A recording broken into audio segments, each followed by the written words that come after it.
अहमद एक 5 साल का बच्चा है जिसको recently autism spectrum disorder diagnose हुआ है। उसके पेरेंट्स ने कंसल्ट किया था तो उनके फॉलोइंग कंसर्न्स थे कि जब अहमद पैदा हुआ था तो उसकी जो डेवलपमेंट है दैट वाज कम्प्लीटली फाइन। उसने 9 मंथ्स टू 12 मंथ्स की एज में सिंगल वर्ड बोलना भी शुरू कर दिया था, मामा बाबा। बैबलिंग टाइमली हो गई थी, नेक होल्डिंग ठीक थी, मोटर माइलस्टोन्स 9 to 12 months तक वो कम्प्लीटली फाइन डेवलप हो रहा था।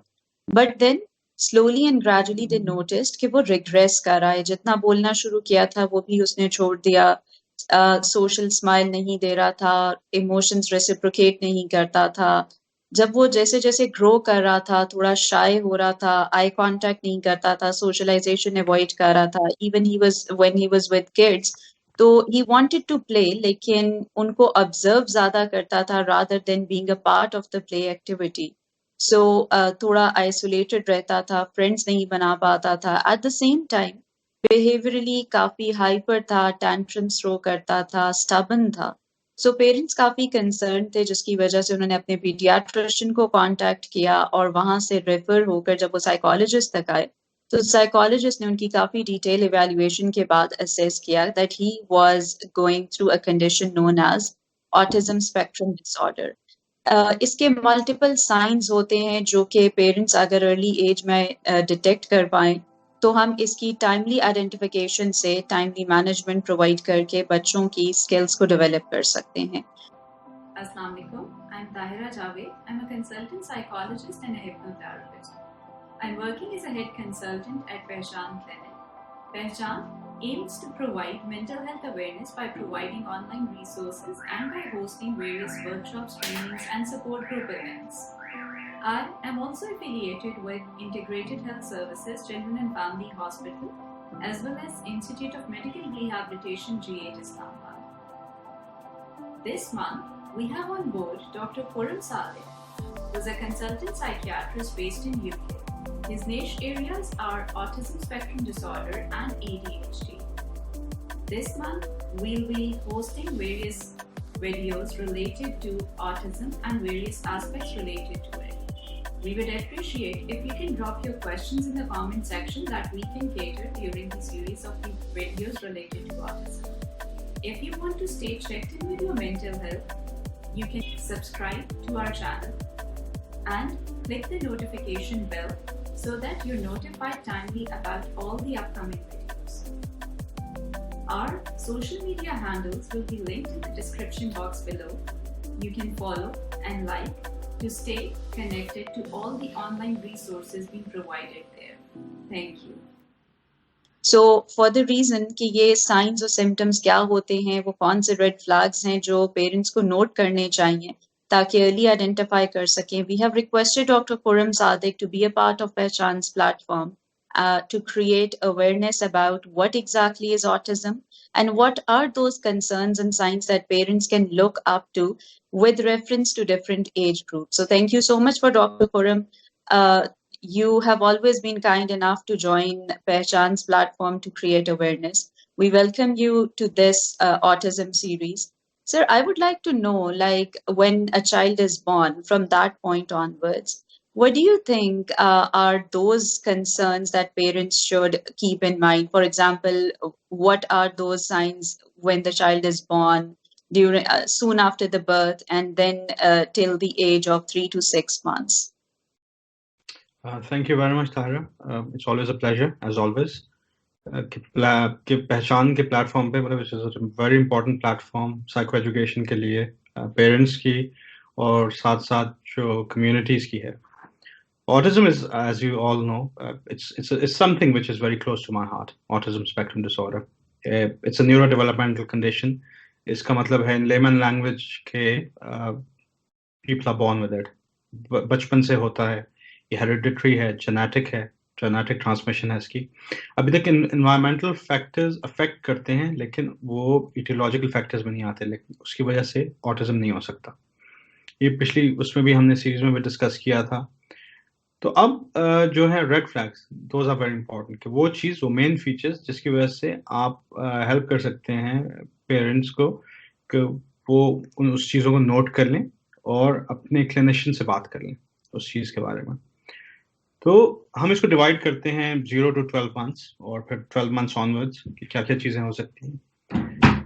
जब बच्चा पैदा होता है यूजुअली आई कांटेक्ट अच्छा बनाता है माँ के साथ, एक कनेक्शन होता है जो इमोशनल जिसकी वजह से इमोशंस ट्रांसफर होते हैं और एक बॉन्ड बनता है।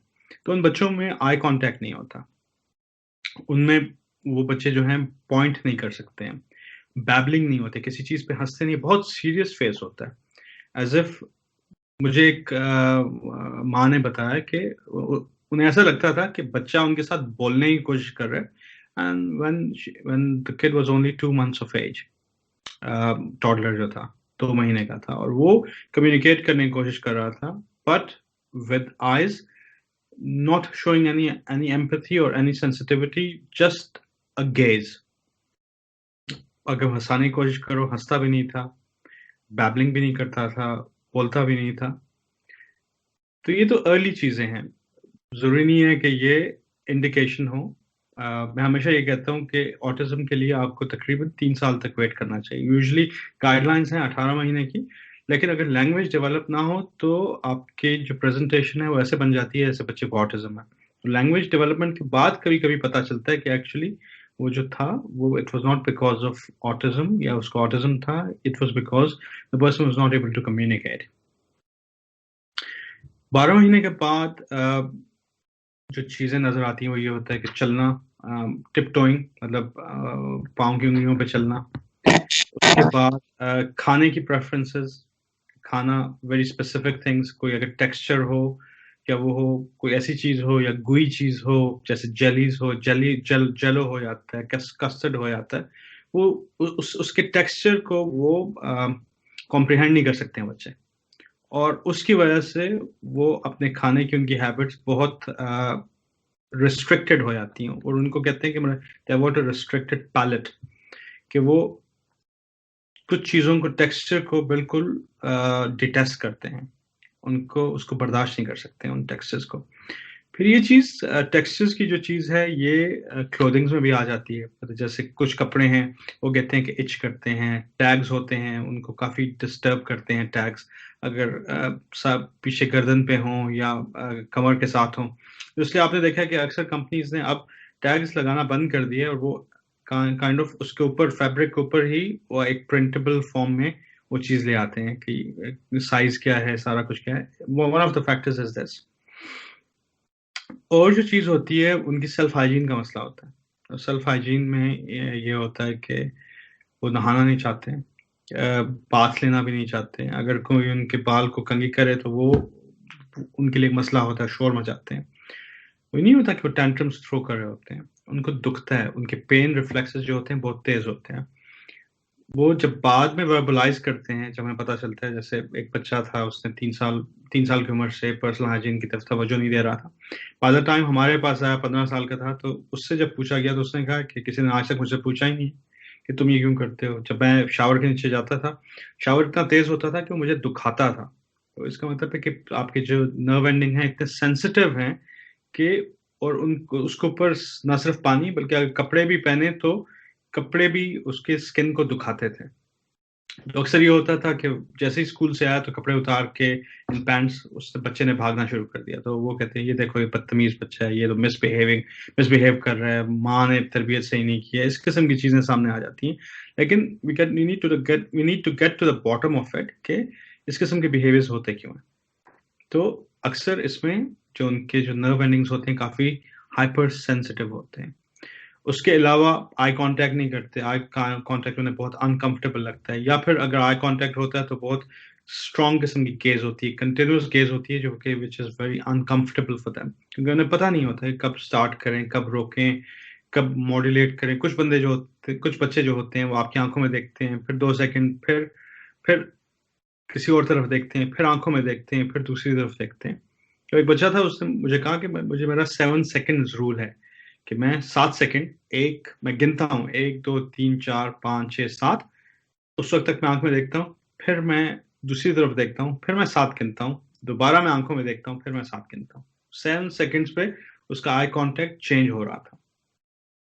तो ये इनिशियल चीजें हैं कि जो आपको ख्याल रखना चाहिए। प्लस इंटरेक्टिंग विद पीपल, खासकर वो लोग जो अनफेमिलियर हों, जैसे एक्सटेंडेड फैमिलीज हों। वेस्ट में तो इतना नहीं होता, लेकिन ये हमारे यहाँ बहुत होता है। तो अगर कोई मामू या फुप्पो या इस किस्म के रिश्तेदार आ गए जो कि जिन्होंने उनको नहीं देखा, तो जो दूसरे शहर में रहते हैं, वो बहुत शाय होते हैं, उनसे मिलते भी नहीं हैं, माँ के पीछे छुप जाते हैं या कमरे के अंदर जाके छुप जाते हैं। ये अक्सर नॉर्मल बिहेवियर में भी हो सकता है, लेकिन इफ इट कंटिन्यूज और वो हर एक के साथ इस किस्म का बिहेवियर हो, प्लस वो अपने कंफर्ट जोन में हो, फॉर एग्जांपल अपने साथ खेलना, अगर खिलौने खेल रहे हों तो वो उनसे एनिमेटेड तरीके से नहीं खेल सकते, इमेजिनेशन उनकी नहीं होती है। इमेजिनेशन उनकी वो होती है जो आप उन्हें देते हैं। तो most of them they prefer to watch you rather than play with the toys, और फिर उसको एक पैटर्न्स बनाने की कोशिश करते हैं। कभी लाइनिंग करते हैं, लाइनिंग के भी पैटर्न्स होते हैं, कलर कोडेड भी हो सकता है, उसके अलावा साइज वाइज भी हो सकता है, उसके अलावा नंबर वाइज भी हो सकता है। उनके डिफरेंट पैटर्न्स होते हैं, जरूरी नहीं है कि एक लाइन में हो, वो एक कंसेंट्रिक भी हो सकता है, वो एक स्क्वायर भी हो सकता है। उनकी एक तरह की ऑर्गेनाइजेशन होती है। और मोस्ट ऑफ द टाइम्स अगर उन वालिदैन से आप पूछें तो आपको ये बताएंगे कि बच्चा जो है टॉय लेता है, very excited about it the moment he organises it. जैसे एक लेगो सेट है, उसने बना लिया, या एक बच्ची है जिसने एक डॉल हाउस बना लिया, चीजों को अपनी जगह पर रख लिया है, टेबल्स, तो दैट्स इट। उसके आगे इमेजिनेटिव प्लेइंग नहीं होगी। इमेजिनेटिव प्लेइंग ये हो कि मतलब चाय बनाई जा रही है, एक कहानी चल रही है पीछे, कोई स्टोरी टेलिंग है। और कभी कभी स्टोरी टेलिंग होती भी है तो वो इट्स री इनएक्शन। री इनएक्शन का मतलब है कि जो उन्होंने देखा हुआ होता है, या अपने छोटे भाई बहनों से, या बड़े भाई बहनों से, या फिर आजकल यूट्यूब के ऊपर एक्सेस हो जाता है, वो देख लिया, और वही चीजें स्टोरी लाइन दोबारा से चल रही हैं। फिर टॉयज में खेलने का एक और तरीका होता है कि फर्स्ट करें एक बच्चे के पास एक डिंकी है या एक कार टॉय है, तो वो they are basically focus on specific part of it, जैसे पहिए वो घुमाना शुरू कर देते हैं, and they are fascinated by that. So you're very right about that, the examples that you quoted, क्योंकि हम जब क्लिनिक में होते हैं तो मेरे पास एक बच्चा आया था, और उसका टेक्सचर्स के साथ, जैसे सालन है या जो यहाँ पर स्पेसिफिकली करीज होती हैं, उनके लिए वो बहुत इरिटेबल फील करता था, और वो बिल्कुल उनको हाथ नहीं लगाता था, इसी वजह से वो बहुत अवॉइड करता था। सो जो ड्राई फूड्स थे वो प्रेफर करता था। लाइकवाइज जैसे आपने मेंशन किया about the sequencing of the toys and lining up, तो देयर वाज अनदर चाइल्ड जो बहुत ज्यादा जैसे लाइन में चीजें रखता था, और अगर वो रास्ते में आ रही होती थी और पेरेंट्स उनको हटा देते थे, उनकी जगहों पे वापस रख देते थे, तो वो बहुत ज्यादा अपसेट हो जाता था और काफी देर तक उसका टैंट्रम रहता था। About the sensory part where you mention, there was a very different case that I saw, जिसमें फॉर द फर्स्ट टाइम ये भी पता चला कि ये बच्चे हवा की वजह से भी पेन होती है। फॉर एग्जाम्पल अगर बाहर गए हैं और हल्की सी हवा चल रही है, तो उससे भी इनकी स्किन में पेन होता है, फॉर विच दे वांट के वो फुल स्लीव्स क्लोथ्स पहने या कवर्ड रहें, शॉर्ट्स नहीं पहनना चाहते, जो जनरली कोई पूछता भी नहीं है और बस जज कर दिया जाता है कि ये इस तरह है, ये इस तरह है। So they are very right and very obvious points जो कि देखे जा सकते हैं sir. But when it comes to like play, जैसे हमने सीक्वेंसिंग की बात की, so how do they play with toys and what's the style, what's the pattern? देखिए, आपने बात की इसके बारे में, पहले मैं आपकी थोड़ी सी बात को कंटिन्यू करूंगा, पिछली बात में थोड़ा सा कुछ ऐड करूंगा, और वो ये है कि हवा की वजह से ये this is a very common occurrence, क्योंकि यूके तो बड़ा विंडी है। तो अक्सर विंड जब होती है तो बच्चे जब आते हैं तो वो ये कहते हैं कि हमें इतना ज्यादा दुखता है हमारे हमारे फेस के ऊपर या इसके ऊपर, कि हम वो बेयर नहीं कर सकते। तो जैसे विंडी होती है, विंड चलती है, तो बच्चे अंदर आ जाते हैं, and most of the time they stay indoors because of that wind. और ये सिर्फ इस टैक्टाइल नहीं, आपके जो हेयरिंग है उसमें ये चीज होती है कि हल्की सी आवाज जो होती है, छोटे बच्चे कानों पे हाथ लगाना शुरू कर देते हैं, मतलब that should be a sign. और टीवी की आवाज वही कहते हैं कि मतलब can you bring it down a few notches. और उनको इलेक्ट्रिसिटी की बजिंग सुनाई देती है, उनको टीवी की बजिंग सुनाई देती है जब टीवी स्विच ऑफ होता है। और उनको ये कुछ चीज़ें हैं अल्ट्रासोनिक और या हाई पिच्ड नॉइजेस जो कैट डिटरेंट्स होते हैं लगाते हैं, रैट डिटरेंट्स होते हैं कि उनको डिसिपेट करने के लिए या उनको भगाने के लिए बिल्लियों को और चूहों को, तो वो उनको आवाज़ें सुनाई देती हैं। तो इसका भी ख्याल रखना चाहिए कि जब बच्चा कानों पे हाथ लगाए तो एक्सप्लोर कि उसको क्या मसला हो रहा है। फिर अब टॉयज़ की बात आ जाती है। टॉयज़ आपने लाइनिंग अप की बहुत ज़बरदस्त बात की और लाइनिंग अप में ये होता है कि सिर्फ वो नहीं होता कि जब खेल रहे होते हैं ये चीज़ें, जब ये कुछ चीज़ कलेक्ट करते हैं और उनको जब डिस्प्ले करते हैं तो वो भी एक लाइन की सूरत में होती है और वो या एक सर्टेन पैटर्न होता है। अगर उस पैटर्न से वो चले जाते हैं और मतलब हल्का सा भी वो खिलौना हिला हुआ हो या वो पीस हिला हुआ हो तो उन्हें समझ आ जाती है कि कमरे में कोई आया था। कुछ बच्चे इस जो कुछ टॉयज के बहुत स्पेसिफिक पार्ट से फैसिनेट हो जाते हैं, जैसे गाड़ियां उठा के और उनके पहियों को घुमाना शुरू कर देते हैं, दरवाजों को खोलना और बंद करना शुरू कर देते हैं कि उसमें वो एक सेंसरी इनपुट आता है। कुछ बच्चे जो होते हैं वो रेत में जाके खेलना शुरू कर देते हैं, वो उनका टेक्टाइल सेंसेशन उनको अच्छी लगती है रेत की, या हमारे पास प्लास्टिसीन होता था या ब्लू टैक होता है, इस किस्म की चीज़ें उनके टेक्सचर्स उन्हें बड़े अच्छे लगते हैं, तो वो फील करते रहते हैं हमेशा। तो अगर आपका बच्चा इस तरीके का कोई काम कर रहा हो तो आप एक तो ये है कि ऑब्जर्व करें उसे, उसका लॉग बनाएं और फिर एक क्लिनिशियन को जाके दिखाएं कि ये हो रहा है, ये मैंने नोट किया, फॉर एनी एक्सपर्ट एडवाइस उस चीज़ के ऊपर। Right, right. Sir, where you were talking about socialization and interaction, हमारे acquaintances में एक बच्ची है, whenever like हम उनके घर visit करते हैं, वो बच्ची instead of like coming and greeting the guests, वो avoid करते हुए इस limit तक चली जाती है कि वो अपने room में जाकर bed के नीचे छुप जाती है until वो guest चले जाएं, so much so कि वो 1-2 दिन तक भी जो है वो बेड के नीचे रहेगी अगर गेस्ट स्टे ओवर करने के लिए आए एंड शी वुड वांट कि वहीं पर उसे खाना दे दें with like despite repeated assurances के पेरेंट्स ये कह रहे हैं कि वो कमरे में नहीं आ रहे, वो बाहर ही होंगे गेस्ट, आप कमरे में आ जाओ, बट शी सो अनकंफर्टेबल कि वो अवॉइड करती है और वो कमरे में भी नहीं आती है।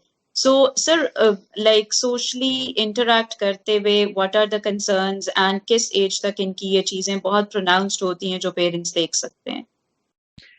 ये चीज़ें जो सोशलाइजेशन की होती है ये शुरू के एजेस में काफ़ी प्रोनाउंस होती हैं, टीनेज ईयर्स तक काफ़ी प्रोनाउंस रहती हैं, बाद में ऑटोमेटिकली थोड़े बहुत स्किल्स वो सीखना शुरू कर देते हैं, उन्हें समझ आ जाता है किस तरीके से कोप करना है। लेकिन बच्चों में ये होता है कि ये नहीं होता कि वो मिलना नहीं चाहते हैं, कुछ बच्चे जो हैं वो मिलना भी चाहते हैं लेकिन उनको पता नहीं होता कि किस तरीके से बात करनी है। लेकिन ऑटिज्म में सबसे इम्पोर्टेंट चीज़ है हर एक चीज़ का एक पर्पस होता है। इन बच्चों के लिए everything has to have a reason. अगर आप यहाँ से वहाँ उठ के बैठे हैं तो there has to be a reason. अगर आप किसी चीज़ के बारे में बात करते हैं तो there has to be a reason. और हमारे यहाँ यूजुअली जो कम्युनिकेशन होता है इट्स स्मॉल टॉक, बातें, बहुत सुपरफिशियल बातें जो कम्युनिकेशन का तरीका है, एक दूसरे को जानने के लिए, पहचानने के लिए। कहीं पे वेटिंग रूम में होंगे, कोई लोग बैठे होंगे, एक दूसरे से बातें करना शुरू कर देंगे, कहाँ से आप आए हैं, किस जगह से आपका ताल्लुक है, क्या है, फैमिली बैकग्राउंड पूछना शुरू करेंगे। मतलब ये हमारे यहाँ इस तरीके से बातें चलती हैं। अब इमेजिन करें इन बच्चों को वो बातें करना नहीं आती, वो इंडल्ज करना नहीं आता, उनके लिए एवरीथिंग हैज़ अ पर्पस। उस चीज़ के बारे में बात करेंगे जिस चीज़ के बारे में वो इंटरेस्टेड हो। पर फर्ज करें उनका कोई ऑब्सेशन है, अब स्पेस का है या एनिमल्स का है या डॉग्स मतलब कैट्स, एनीथिंग स्पेसिफिक, या लेगो का है, या जो गेम्स होती है माइनक्राफ्ट का है, या फोर्टनाइट का है, उसके बारे में अगर आप बात करें तो बहुत they will talk eight you in length. लेकिन उनके पास वो स्किल नहीं होता। उनको ऐसी गैदरिंग में छोड़ दिया जाए जहाँ पे बहुत अजनबी लोग होते हैं, लोग जानते नहीं हैं उनको, तो इसमें 2-3 चीज़ें होती हैं। एक सोशलाइजेशन का फैक्टर आ जाता है, उनके पास वो स्किल नहीं होता सोशलाइज करने के लिए। दूसरी बात ये है कि कुछ बच्चे प्रीएम्प्ट करते हैं, जैसे उनके पास स्क्रिप्टेड चीज़ें होती हैं जहन में, कि मुझे बच्चों ने बताया कि 7 साल के 8 साल के, कि हम सवाल सोच के जाते हैं लेकिन फिर हमें डर होता है कि हम अगर सवाल खत्म हो गए तो फिर क्या होगा, और फिर हम आगे कॉन्वर्सेशन कैसे चलाएंगे। तो again it's a skill, lack of skill set. दूसरी बात होती है चेंज की। हमारे यहाँ तो मेहमान मुंह उठा के आ जाते हैं, मतलब कोई आपकी वार्निंग नहीं होती है, कुछ वो नहीं होता। हमारा सिस्टम इस किस्म का है, सोशल इंटरेक्शन इस किस्म का है कि घंटी बजी तो बाहर देखा कि जी 6 लोग खड़े हुए हैं, कोई वार्निंग नहीं है, कुछ भी नहीं है। तो उस बच्ची के लिए बहुत बड़ी चीज होती है। That's a major change. ये कौन लोग हैं, कहाँ से आए हैं, क्यों आए हैं, वजह क्या है, मैं बात क्या करूं इनसे, मैं अगर इंटरेक्ट करूं तो क्या करूं, ये कितने अरसे के लिए आए हैं, कितनी देर रुकेंगे, ये किस जगह पे जाएंगे, ये मेरे कमरे में तो नहीं आ जाएंगे, ये मेरे से बात करने की कोशिश तो नहीं करेंगे। तो ये चीजें उनके दिमाग में चल रही होती हैं, इतने सवालात। तो इसमें आप ये कर सकते हैं कि आप ठीक है, हमें अगर फॉरवर्डिंग नहीं होती, एक जगह पे जाके आप उस बच्चे के पास आपको बता दें कि देखो ये लोग हैं, इसलिए आए हैं, ये हमारे पास ये छह लोग हैं, इसमें से 2 बच्चे हैं, ये 4 ये हैं, ये यहाँ पे रहते हैं, ये 4 घंटे के बाद चले जाएंगे। मतलब उनको टाइम दें।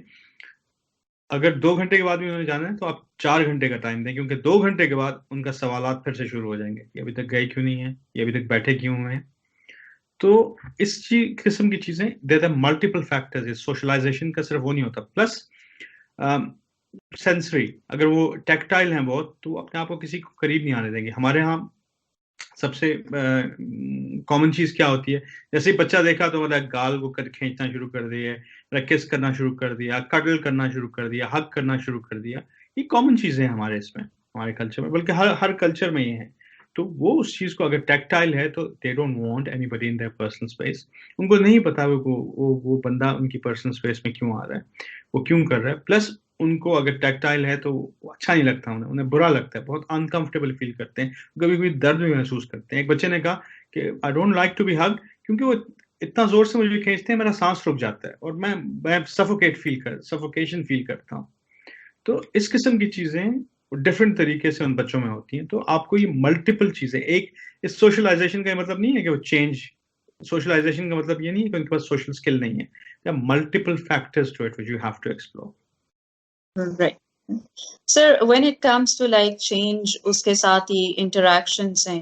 So, sir, what about sharing? Like in generally ये assume किया जाता है और बात होती है, या observe भी किया गया है कि they have difficulty sharing their emotions, sharing their stuff with people. So, what would you say about sharing?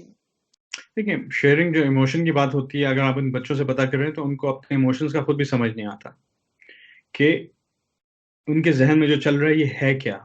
ये खुशी है, ये गम है, ये डर है, ये एंग्जाइटी है, ये एजिटेशन है। जब उनको अपने इमोशन समझ नहीं आते तो एक तो ये वर्बलाइज कैसे करेंगे। चलें, वर्बलाइज कर दिया, usually they are erupt. Basically जो टैंट्रम होता है, this is an eruption of their emotions. एकदम से वोल्केनो की तरह फटता है, क्योंकि इतने अरसे से उन्होंने कैप करके रखा होता है। तो उनको एक ही तरीका नजर आता है, जब वो अग्रेसिव होते हैं तो कोई उनके पास आता नहीं है, उनको अकेला छोड़ देता है। और यही होता है कि अगर टेंट्रम्स हो तो आप उनके करीब मत जाएं, उनको give them their space and give them time to मतलब वो कि मेलो डाउन हो जाए। ठीक है, लेकिन इमोशंस की एक वजह ये है। दूसरी वजह ये है कि उनको नहीं पता कि अगर वो बताएंगे, शेयर करेंगे, तो उस बंदे का एक रिएक्शन क्या होगा। ये उन्हें पता नहीं होगा कि किस तरीके से मैं शेयर करूं, किसके साथ share. Sir, by now, as we have discussed कि socialization में interaction इनकी difficult होती है, skill है जो ये with time सीखते हैं। इसी तरह हमने emotions की बात की, expression की बात की, understanding की बात की। So sir, when it comes to their cognitive abilities, so generally जब parents आते हैं तो वो ये कहती हैं ये बात समझता ही नहीं है, इसको ये हमें समझा नहीं पाता, ये जो बातें करता है वो हमारे जिस किस्म की थॉट्स और स्टोरीज ये लेकर आता है वो हमारी समझ में नहीं आती, आउट ऑफ लाइक कॉन्टेक्स्ट होती हैं। सो थिंकिंग वाइज और कॉग्निटिव एबिलिटीज़ वाइज ASD के क्या साइंस एंड सिम्टम्स हो सकते हैं जो पेरेंट्स अगर पिक करें with reference to like initial years जब इन्फेंसी है या अर्ली स्कूल ईयर्स हैं। तो सही। तो जहाँ तक स्पीच की बात है, स्पीच का यूजुअली इन्हें डिफिकल्टीज होती है, स्पीच इनमें लेट होती है। और ये इसलिए नहीं होता कि वो बोल नहीं सकते। कुछ बच्चे इनमें बहुत परफेक्शनिस्ट होते हैं, वो मेंटलाइज करते हैं चीज़ों को। अपने दिमाग के अंदर वो स्पीच डिफरेंट तरीके से करने की कोशिश करते हैं और फिर इवेंचुअली ऐसा होता है जैसे 4 साल की उम्र में एकदम से उन्होंने बोलना शुरू कर दिया और मतलब they surprise everybody but they have been practising in their head for a long time, क्योंकि उनका ये होता है कि कोई गलती नहीं करनी। फिर ये बच्चे बहुत डायरेक्ट होते हैं। मैं हमेशा से कहता हूँ कि मतलब इन द प्योरेस्ट फॉर्म जो आपको है ना कि हमने एज ह्यूमन काइंड हम बिकॉज वी हैव इवॉल्व तो हम हमारा एब्स्ट्रैक्ट थिंकिंग हो जाती है, हमारी लीनियर थिंकिंग नहीं होती। लीनियर थिंकिंग ये है कि say it as the person sees it, तो उनके लिए बहुत डायरेक्ट किस्म की चीज़ें जो होती हैं वो बोलना पड़ता है कि अगर आपने कोई इंस्ट्रक्शंस भी देनी है तो बहुत क्लियर इंस्ट्रक्शंस हो कि बेटा उस कमरे में जाओ, उस पलंग के ऊपर इस जगह पे ये चीज़ पड़ी होगी, आपने उसे उठा के नीचे मेरे पास ले आना है। या आप उसे कहो ना कि अच्छा उस कमरे में वो चीज़ पड़ी होगी ज़रा ले आओ, उस कमरे में किस कमरे में कौन सी चीज़ किस जगह पे, तो इस किस्म की अंडरस्टैंडिंग में मसला होता है। तो you have to be very direct with them. उनको एक एक चीज़ जो इंस्ट्रक्शंस हैं बहुत क्लियरली एरिया स्पेसिफाई करके जगह स्पेसिफाई करके आपने बताना होगा, तब आपकी बात समझ जाएंगे। दूसरा ये है कि एब्स्ट्रैक्ट लैंग्वेज जहाँ पे एम्बिग्विटीज होती हैं लैंग्वेज की या मेटाफोरिकल लैंग्वेज होते हैं, जैसे आम के आम गुठलियों के दाम, मतलब जमीन जुम्मत ना जुम्मत गुल मोहम्मद, इस किस्म की चीजें ये जो जो जो मेटाफोर्स हम बोलते हैं, या it's raining cats and dogs, stitch in time saves nine, like ये क्या मतलब है, इसका क्या मतलब है? They don't understand over period of time. लेकिन अगर आप उनको उसका बैकग्राउंड देंगे कि जैसे ये मेटाफोर कैसे ओरिजिन में आया और कैट्स एंड डॉग्स का कॉन्सेप्ट क्या था जब ये बारिश गिर रही थी और जब हैवी बारिश होती है, तो वो फिर उस चीज को समझ आते हैं। लेकिन फिर भी उनके विजुअलाइजेशन में जैसे कहते हैं ना कैट्स एंड डॉग, तो विजन में उसकी ये होगा कि कुत्ते और बिल्ली गिर रहे हैं ऊपर से हवा में, ओके, पर उनको they find it very funny and awkward. लेकिन उनको ये होता है कि ये एक्सप्रेशंस किस किस्म के एक्सप्रेशंस हैं। फिर आउट ऑफ कॉन्टेक्स्ट बोलना शुरू कर देना, क्योंकि वो उन चीज़ों के बारे में बात करना चाहते हैं। उनके लिए कम्युनिकेशन ये है, it's a way of communicating their ideas. तो वो चीज़ों के बारे में ज़्यादा वो बात करेंगे जो उनको इंटरेस्ट में होती है। आउट ऑफ द कॉन्टेक्स्ट किसी चीज़ के बारे में बात करेंगे कि हाँ कोई बात कर रहा होगा एनिमेशन के बारे में, तो वो एनिमेट्रॉनिक्स ले आएंगे, फिर एनिमेट्रॉनिक्स के ऊपर वो बताना शुरू कर देंगे कि इसका ओरिजिन कहाँ से हुआ, इसको किसने वो इन्वेंट किया, कौन कौन से लोग थे जिसमें जो इसमें इन्वॉल्व थे।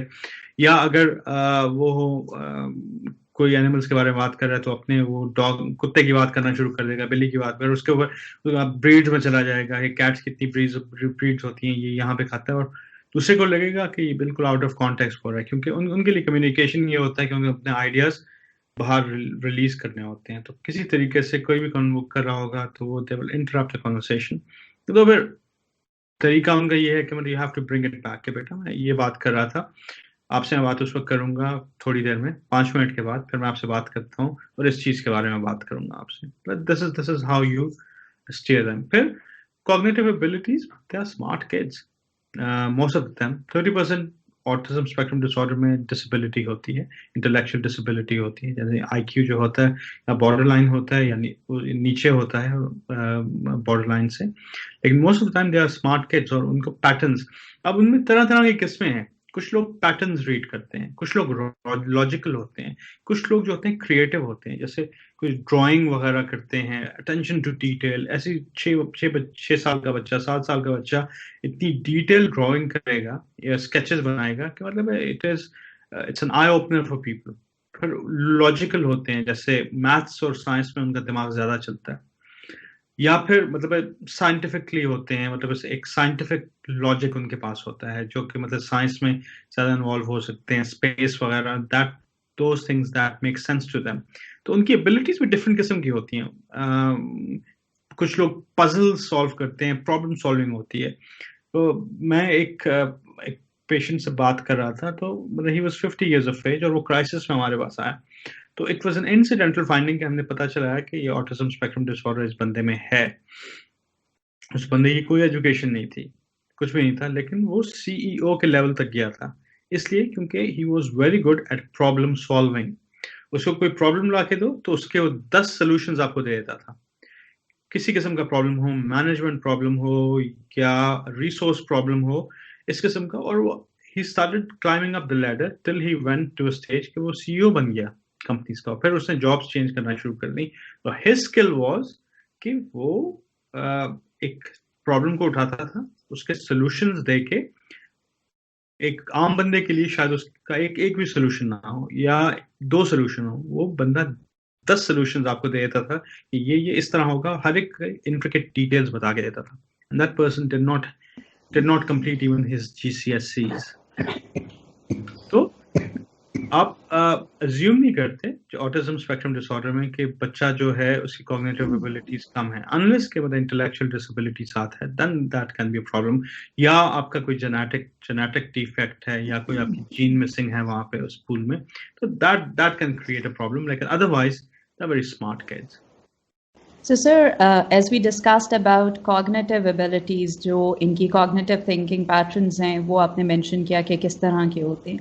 सर, एक बहुत common symptom और sign जो ASD के साथ होता है, वो socialization and communication के साथ साथ behavior होता है, जिसको generally stereotypical या repetitive behavior कहते हैं, जिसमें repetitive speech का concept भी आता है। जैसे for example हमारे पास एक बच्चा आया, वो पूरी conversation में जितनी भी बात करता था उसमें वो 1-2 लाइंस कि मेरा घर बेनज़ीर भुट्टो शहीद रोड पर है, वो आउट ऑफ कॉन्टेक्स्ट ये स्टेटमेंट हर अपनी बात में ज़रूर बोलता था।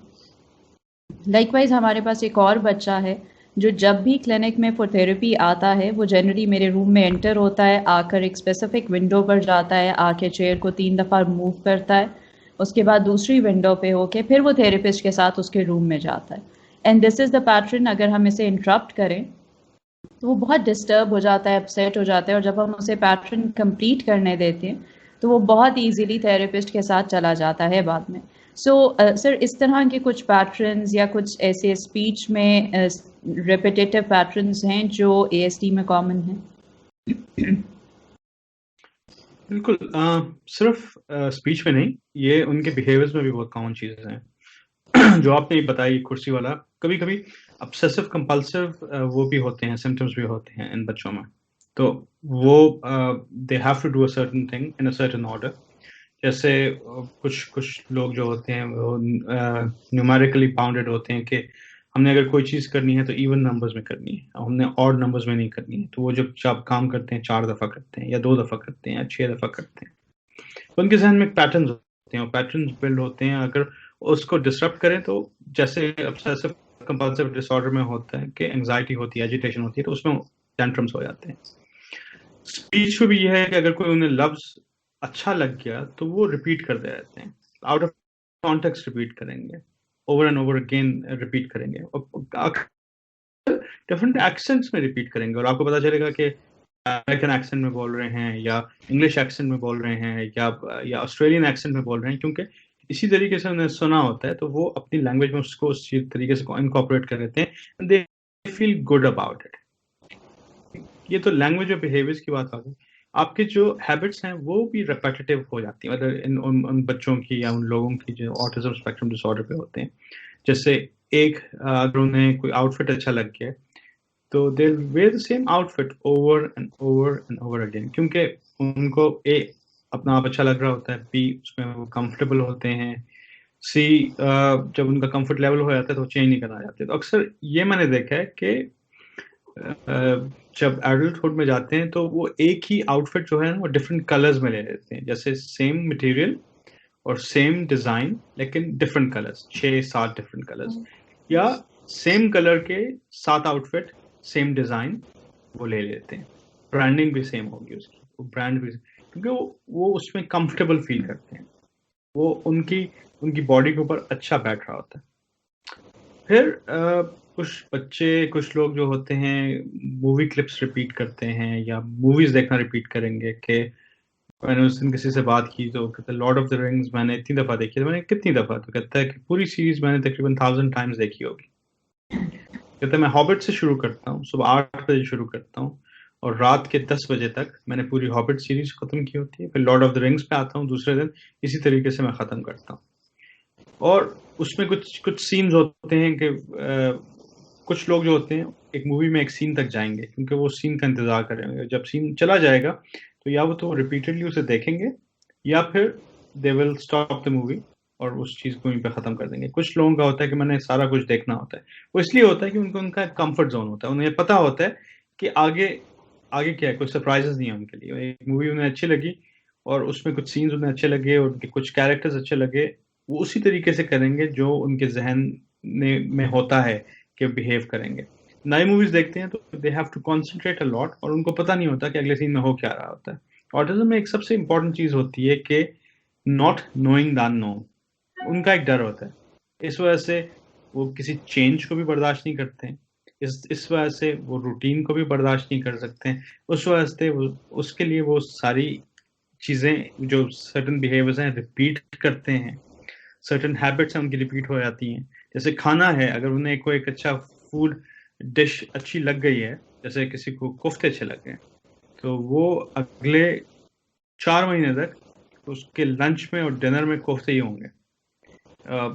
अगर वो उसको किसी को चिकन अच्छा लगा है done in a certain way barbecue, तो वो उसी रूटीन में चल के 3 महीने 4 महीने एक ही डिश खाएंगे और कुछ नहीं खाएंगे। मैंने एक साहब को मैं इंटरव्यू कर रहा था, तो वो यूनिवर्सिटी गए तो कहते हैं मेरी जिंदगी आसान हो गई क्योंकि मैंने ट्यूना मतलब कॉर्न एंड ट्यूना सैंडविच लेना होता था और मैं लंच में खाता था। 2 साल तक मैंने सिर्फ ट्यूना एंड कॉर्न सैंडविच खाया और सुबह शाम। कुछ लोग ये बताते हैं कि मैकडोनल्ड्स का एक मैक बर्गर जो है, बिग मैक जो है, वो सुबह शाम लंच और डिनर में वो 3 साल तक खाते रहे, because they get use to the sameness, वो सेम चीज को एंजॉय करते हैं, क्योंकि उनको नहीं पता होता कि अगर वो चीज बदलेंगे तो क्या वो खाने को दोबारा से उसी तरह एंजॉय कर सकेंगे जो अभी एंजॉय कर रहे हैं। उसका फ्लेवर क्या होगा, उनको नहीं पता कि उसमें इंग्रेडिएंट्स क्या होंगे, उसको नहीं पता किस तरीके से बना होगा। तो और उनको नई चीज पसंद करने के लिए हो सकता है ऑटोमेटिकली दूसरी जो चीज खाएं उन्हें पसंद आ जाए तो वो उस पैटर्न में चली जाए, या फिर पसंद ना आए तो फिर they have to move from one thing to another till they find something जो फिर वो रिपीट करना शुरू कर देते हैं। तो रेपिटेशन का ये होता है, it's the comfort zone, they know what's coming their way, flavours में भी, कपड़ों में भी, मूवीज में भी, एक्शन में भी, रूटीन्स बनाने में भी। इस वजह से अगर कोई चीज स्पॉन्टेनियस हो जाए, फर्ज करें आप उन्हें कहते हैं कि 10 मिनट बाद हमने जाना है पार्क, उस पार्क, लाइक क्यों जाना है, किस लिए जाना है, मुझे बताया क्यों नहीं किया, they will be very uncomfortable. If they had been there before तो थोड़े से अनकंफर्टेबल होंगे, अगर बिल्कुल उस जगह पे नहीं गए होंगे तो ज्यादा अनकंफर्टेबल होंगे, उन्हें पता नहीं होगा, क्योंकि सारी चीजें इकट्ठी चल रही होती हैं। You have to understand कि there's not one thing that is going on with them. उनको अगर चेंज होता तो उनको पता नहीं होता कि वहां पे लोग होंगे, नहीं होंगे, बच्चे होंगे, बड़े होंगे, क्या कर रहे होंगे, उसके पास तो नहीं आएंगे, और वो कोई उनके माँ बाप से मजबूर तो नहीं करेंगे उनके साथ खेलने पे। तो all of these factors plus एक नई इन्वायरमेंट है, किस किस्म की इन्वायरमेंट होगी, आने का रास्ता कहाँ होगा, जाने का रास्ता कहाँ होगा, हम पार्क कहाँ करेंगे, हमने कहाँ से निकल के जाना होगा, वहाँ पे कोई खाने पीने की जगह होंगी, दुकानें होंगी, यहाँ से मैं ये चीज ले सकूंगा। तो everything is going on in their head basically. So you have to understand that this is why they keep sticking to the same thing over and over again, because they do not like surprises. And sir, this is probably the reason जिसकी वजह से ये एक specific routine follow करते हैं, sleeping time, waking up, इनके पढ़ने का या खाने पीने का स्पेसिफिक पैटर्न्स होते हैं जो अक्सर पेरेंट्स हमें रिपोर्ट करते हैं कि अगर वो टाइम पे ना हो तो ये बहुत अपसेट हो जाते हैं। जैसी भी सिचुएशन हो, एक स्पेसिफिक पैटर्न पे ही सोएंगे, उसी टाइम पर उठेंगे, और अगर कहीं पे जाना भी हो, सो एज यू मेंशन कि उनको 10 मिनट पहले अगर बताएंगे तो वो जनरली यही होता है कि प्रॉब्लम हो जाती है, फिर उनको बहुत एजुकेट करना पड़ता है, समटाइम्स पिक्चर्स दिखाकर या डिफरेंट फॉर्म्स में उनका माइंड मेकअप करते हैं ताकि वो उससे थोड़ा सा अवेयर हो जाएं, थोड़ा सा उससे कंफर्टेबल हो जाए, क्लियर हो उनके क्वेश्चंस, तो फिर जाके वो बच्चे मान जाते हैं। So sir, when we talk about के ये रूटीन पैटर्न्स फॉलो करते हैं, स्टीरियोटिपिकल स्पीच एंड बिहेवियर की हमने बात की, सर इसके साथ ही एक प्रॉब्लम जो जनरली आ रही होती है, that is about hyper activity and tantrums, aggression. So उसी में पेरेंट्स अक्सर कंसर्न होते हैं अबाउट दी स्टबर्ननेस। कि ये एक किसी बात पर अगर आ जाते हैं तो वो अंडरस्टैंड नहीं करते, वो अपनी बात को छोड़ते नहीं हैं। So what would you say about the behavioural picture जिसमें हाइपर एक्टिविटी, एग्रेशन या स्टबर्ननेस आती है? ठीक। अच्छा देखिए, हाइपर एक्टिविटी तो के दो रीजन हो सकते हैं। मतलब कुछ कुछ चीज़ों को हम हाइपर एक्टिविटी बना देते हैं जो हाइपर एक्टिविटी नहीं होती हैं। ठीक है, किसी ने मुझे कहा कि मेरा बच्चा जो है वो बहुत हाइपर एक्टिव है, तो मैंने कहा अच्छा बताओ। तो उसने कहा देखो ये देखें। तो वो बच्चा पलंग पे चढ़ के वो हाथ फ्लैप कर रहा था इस तरह। ठीक, फिर वो एक जगह जाके खड़ा होकर जंप कर रहा था। तो मैंने कहा कि is this what you are referring to as hyperactive? कहता है हाँ। मैंने कहा this is not hyperactivity, this is a specific movement, क्योंकि वो एक मूवमेंट करके उन्हें आराम मिलता है, उनको उनके लिए वो सूदिंग होती है। मतलब मेरे साथ एक 50 साल का बंदा था जिसको मैंने इंटरव्यू किया। उसने कहा कि मैं जब बिस्तर में जाता हूँ तो बिस्तर में लेट के मैं पाँव मारता हूँ बिस्तर के ऊपर करीबन 10-15 दफा, and I feel so good about it, and this is my habit. लेकिन अगर आप इसको हाइपर एक्टिविटी कहें तो this is wrong, this is not hyperactivity, these are stereotypical movements. ठीक है, जिनकी वजह से उनको वो उसको थोड़ा सा काम हो जाते हैं, उनको सूदिंग फीलिंग होती है उन्हें। जैसे कुछ बच्चे जो है दे स्पिन अराउंड, घूमते रहते हैं एंड दे लव इट। या एक रिवॉल्विंग चेयर मिल गई तो उसमें घूमना शुरू कर दिया, या एक सर्कल में घूमना शुरू कर दिया उन्होंने। मैंने किसी से पूछा कि सर्कल में क्यों, तो उसने कहा कि it helps me to calm down. एक और बच्चे ने कहा it helps me to concentrate. ठीक है, तो ये चीजें अंडरस्टैंड करनी पड़ेंगी। This is not hyperactivity, these are stereotypical movements. Hyperactivity अगर हो, हाइपर एक्टिविटी ये होती है कि बंदा बहुत फिजटी है, एक जगह पे बैठ नहीं सकता, ज्यादा एक जगह से दूसरी जगह से तीसरी जगह, जैसे बहुत ज्यादा एनर्जी है उसमें, क्लाइंब करता है, गिरता है, पड़ता है, दुखता है, लेकिन वो रिलेंटलेस होता है। That could be part of ADHD, जो कि कोमॉर्बिड है in at least 30 to 40% of cases of autism spectrum disorder. तो वो that's a different assessment.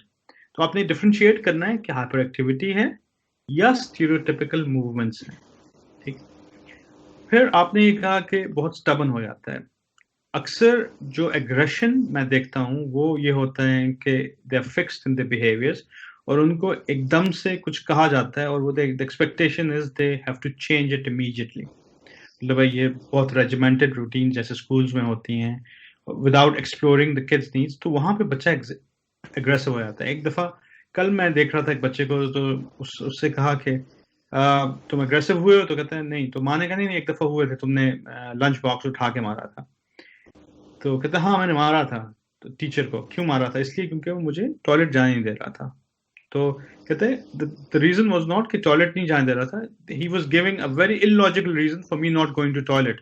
उसको कैसे पता कि मुझे टॉयलेट आया कि नहीं आया? ठीक, उस वजह से वो एग्रेसिव हो गया, गुस्से में आ गया, प्लस उसकी टॉयलेटिंग की प्रॉब्लम थी, और इस वजह से गुस्से में आया कि मेरी तो एक प्रॉब्लम है, मैं एक सच तो मैं बता रहा हूँ, तुम मेरे सच को क्यों नहीं मान रहे हो? ठीक, ये होता है। दूसरा, एग्रेसिवनेस ADHD के साथ भी आती है, क्योंकि ADHD में इम्पल्सिविटी होती है, और इम्पल्सिविटी की वजह से वो बच्चा जो है एकदम रिएक्ट करता है। मतलब ADHD में क्योंकि आपका थॉट प्रोसेस जो होता है वो ये होता है, थॉट आई और आपने एक्ट किया इस तरीके से, तो वो वहां पे रिएक्ट करना शुरू कर देता है। और ये मतलब आगे बात हम करेंगे कि डुअल में जो होता है वो ADHD और ASD का कैसे बैलेंस होता है। That is amazing to watch. मतलब ये मैंने ऑब्जर्व किया है, and it is a spectacle basically. मतलब ये इस किस्म की चीज है कि जो मैं सोच के I get euphoric about it. It is such an amazing thing how they keep a balance between the two. तो ये मतलब that's a different discussion for a different day. लेकिन ये चीज करें कि अगर बच्चा अग्रेसिव हो रहा है तो पहले से उसे बता दें, प्रिपेयर कराएं उसको। इन बच्चों को दूसरों के पर्सपेक्टिव अंडरस्टैंड करने में प्रॉब्लम होता है, और हमारे यहाँ तो आर्ग्यूमेंट्स वैसे ही होते हैं। मतलब पॉलिटिक्स पे होते हैं, या वैल्यूज पे होते हैं, या सोच पे होते हैं, और हर एक का ये होता है कि मेरा जो एस्पेक्ट है, मैं जो बता रहा हूँ वो सही है। हम एक दूसरे को कन्विंस करना चाहते हैं, मतलब एज अ माँ बाप भी हम बच्चों को कन्विंस करना चाहते हैं कि ये मेरा एक्सपीरियंस है, ये सही है, या इस किस्म का नहीं होना चाहिए। The best way forward is कि उन्हें अपना पर्सपेक्टिव बताएं कि this is how I am thinking, this is why I am thinking, और फिर उसे कहें कि you don't have to give me an answer now. Think about it and come back to me whenever you're comfortable. आप देखेंगे कि aggression उनका काफी कम हो जाएगा, और अगर आप उन्हें मौका देंगे अपने आप को एक्सप्रेस करने के लिए, या मौका देंगे कि वो अपना रैशनल बता सकें कि ये मैं क्यों कर रहा हूँ। तो अक्सर ये होता है कि वो जब ऑटिज्म वाले बच्चे बोल रहे होते हैं तो because they say it as they see it, ठीक है, और उनमें कोई ग्रे एरिया नहीं होता। तो अक्सर कोई बात कहते हैं जो दूसरे बंदे को ब्लंट लगती है। कोई आया मेरे पास कहे कि मैं बताऊं मैं कैसा लग रहा हूँ, तो उसने कहा कि तुम बहुत फजूल लग रहे हो, मुझे नहीं अच्छा लगा कि तुम जिस तरीके से ड्रेस अप हुए। और वो बंदा खफा हो गया, क्योंकि हमारे सोसाइटी में तो एक्सपेक्टेशन ये है कि आपके पास कोई पूछने आए तो हमेशा आपने अच्छा बोलना है, क्योंकि वो ये एक्सपेक्टेशन के साथ आया होगा। कोई भी आपसे सवाल इसलिए नहीं करता क्योंकि आप उसका गलत जवाब दें या आप उसका नेगेटिव जवाब दें, वो हमेशा से सोच के आता है मैं इससे पूछूंगा तो ये मुझे अच्छी बात बताएगा। तो वो बच्चा है वो तो सच बोलेगा, क्योंकि उसकी जीन्स में सच बोलना है, वो तो ऑनेस्ट होगा, तो आपको बताएगा आप बिल्कुल नहीं अच्छे लग रहे आज, आप फजूल हैं, जो पहले आप थे वो सही थे। उस पर खफा हो जाएगा। अब उसको समझ नहीं आ रहा कि मुझ पर क्यों खफा हो गया, अगर इसको खफा होना था तो मुझसे क्यों पूछा, और अगर पूछा तो मैंने सच बताया तो सच पे क्यों खफा हो गया, तो मैं इससे क्यों सॉरी करूं, मैं तो सच बोला है, बात तो सही है, बोला तो सच है। तो ये आपको पर्सपेक्टिव्स अंडरस्टैंड करने चाहिए। मतलब ये यहाँ पे psycho education is so valuable कि where is the child coming from. वो मिसबिहेव कर रहा है, वो बदतमीज है, this is how he sees things, very black and white, very linear. Right sir, that reminds me कि यहाँ पर कुछ लोग जनरली ऐसे मौक़ों पर लीडिंग क्वेश्चंस करते हैं, हमें अच्छा लग रहा हो ना, सो अब अगले को वो आपने सजेस्ट भी किया हुआ है साथ साथ, और अगर वो कह दे कि नहीं, तो फिर आगे से कहते ओहो तुम्हें कुछ नहीं पता। So even then like an ASD would be thinking कि अच्छा मतलब मुझे नहीं पता, मैं तो बता रहा था मुझे पता था, और I am telling you the honest truth, लेकिन वो उसको अपने आप को भी जस्टिफाई करके बच्चे को दोबारा कंफ्यूज कर देते हैं। यही होता है हमारे इसमें, क्योंकि कुछ ASD की इनसाइट्स इतनी जबरदस्त होती हैं, मतलब लिटरली मेरे कभी कभी रोंगटे खड़े हो जाते हैं उनसे बात करते हुए। तो मैं खातून को क्वेश्चन कर रहा था, तो मैं बचपन के बारे में क्वेश्चन कर रहा था, तो मैंने कहा कि क्यों, मतलब why did you feel different. तो उसने बहुत कहा because I am ugly, I know it, and the other thing is के people like to know the same thing, they don't like different. और एकदम से मतलब थॉट प्रोसेस मेरा शुरू हो गया कि वाकई हमें थोड़ी सी मुख्तलिफ चीज पसंद नहीं आती है।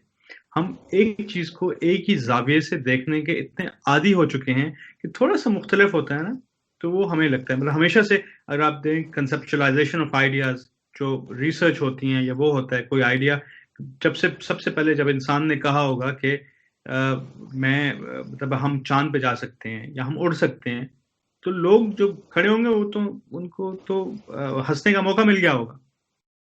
और यही होता है कि कोई चीज डिफरेंट लेके आए तो हमेशा सबसे पहले हम उसका मजाक उड़ाते हैं। और उसने बहुत सही बात की, उसने जिस तरीके से कहा ना, मुझे थोड़ा सा वो भी हुआ कि मतलब मैं अपने ऊपर रिफ्लेक्ट किया कि हम लोग किस किस्म के हैं। कि उसने कहा I know I am ugly but they pick me for it, and because people don't like different, hence they didn't like me, and that's why I was bullied because I was different. तो ये जो insights है ना, ये these are मतलब ऐसे pearls निकलते हैं उनसे कि आपको सोचने पे मजबूर कर देते हैं। Sir you very right. मुझे ASD से हमेशा बात करके अपने लिए बहुत सारी लर्निंग मिलती है। They give you so much insight into and they force you to think about different aspects of life जो हम generally नहीं सोच रहे होते because of the different perspective that they have. Their observation is so sharp and the way they are honest, हम तो वो diplomacy और उसके चक्कर में होते हैं, so but the way they are honest ये आपको बहुत life learnings और food of thought दे देते हैं। So sir, coming towards the conclusion, what would you say कि ASDs की एक summarized picture representation of red flags कैसी होती है और parents को क्या चीज़ें consider करनी चाहिए? देखिए, रेड फ्लैग्स अगर शुरू से हम शुरू करें, उनके फेशियल एक्सप्रेशंस नहीं होंगे, वो स्माइल नहीं कर रहे होंगे, सोशल स्माइल उनके ऊपर नहीं होगी, वो चीज़ों को पॉइंट आउट नहीं कर रहे होंगे, वो अपनी डिमांड्स, क्योंकि हेल्प सीख नहीं करते, अपनी डिमांड्स किसी को नहीं बताते होंगे, किसी को नहीं छेड़ते होंगे कि ASD का बच्चा जब पैदा होता है ना तो बहुत क्वाइट होता है। अक्सर जो बच्चे होते हैं unless they have got dual ADHD उसमें हो तो वो बहुत क्वाइट, और फिर जो चीज़ें सामने आती हैं वो हमेशा ट्रांजिशंस पे आती हैं। स्कूल से घर से स्कूल की ट्रांजिशन, प्राइमरी से सेकेंडरी की ट्रांजिशन, सेकेंडरी से यूनिवर्सिटी की ट्रांजिशन, क्योंकि उसमें चीज़ें बदल रही होती हैं। मैं हमेशा एक बात कहता हूँ कि एक ऑटिज्म के इंसान को या बच्चे को अगर एक ही इन्वायरमेंट, एक ही लोगों के साथ आप सारी उम्र रखें तो आपको कभी नहीं पता चलेगा कि उसको ऑटिज्म है, इसलिए क्योंकि उसकी इर्द गिर्द हर चीज़ बहुत फेमिलियर होगी। जब वो फेमिलियरिटी चली जाती है, जब अननोन एलिमेंट आ जाता है, तब आपकी चीज़ें सामने वो चीज़ें आती हैं।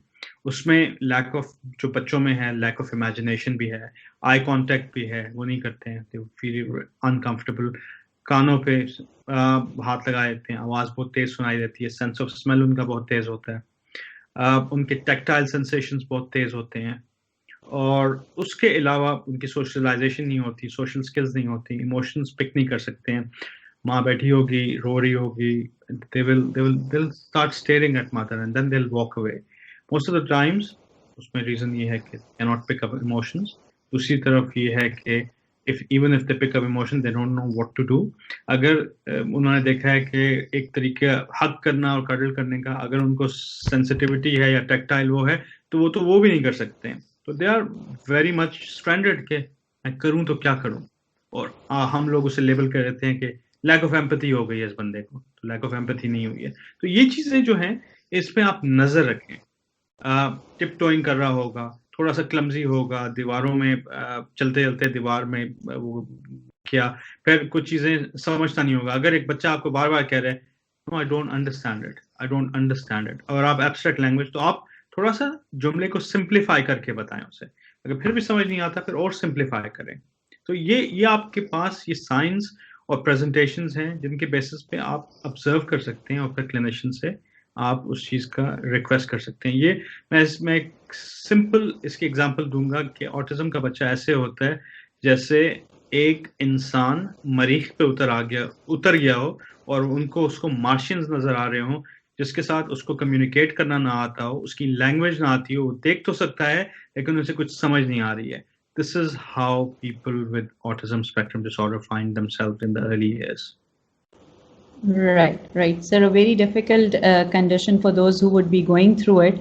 हमें देखकर इतना difficult लग रहा होता है, तो the person who's going through it, उसके लिए हमें sympathetic, empathetic होना है ताकि हम उनके लिए कुछ बेहतर कर सकें। And with that, I would request all the parents कि आप wait and watch की पॉलिसी पर ना जाएं कि अच्छा देख लेते हैं, लोगों की बातों में ना आए कि मेरा बच्चा भी यूं था, नहीं फलाने ने भी ऐसे किया था। Trust your instincts. अगर आपको लगता है कि आपके बच्चे में कुछ ऐसे साइंस और सिम्टम्स आ रहे हैं विच आर कंसर्निंग, या वो डिफरेंट हैं आपके बाकी बच्चों से या अपनी एज के बाकी बच्चों से, सो डू कंसिडर, आप फ़ौरन अपने क्लिनिशियंस को, पीडियाट्रिशियंस को, साइकियाट्रिस्ट या साइकोलॉजिस्ट को रेफ़र करें ताकि टाइमली उनकी असेसमेंट हो सके और टाइमली मैनेजमेंट हो सके before it's too late. So for that, you can always contact Pehchan Clinic, and you can take an appointment with us or Dr. Khurram, because Dr. Khurram comes regularly to Pakistan and he holds clinical assessments. Very detailed reports are given, and the assessment is based on great psychological tools जिनके लिए Dr. Khurram is trained for. So whenever he comes, हम अपने social media पर sir की availability जो है वो announce करते हैं. So do follow all the social media handles to stay updated. And if there is anything we can do about you to help your child grow and to manage, do let us know. We'll be waiting for you. Thank you. Thank you.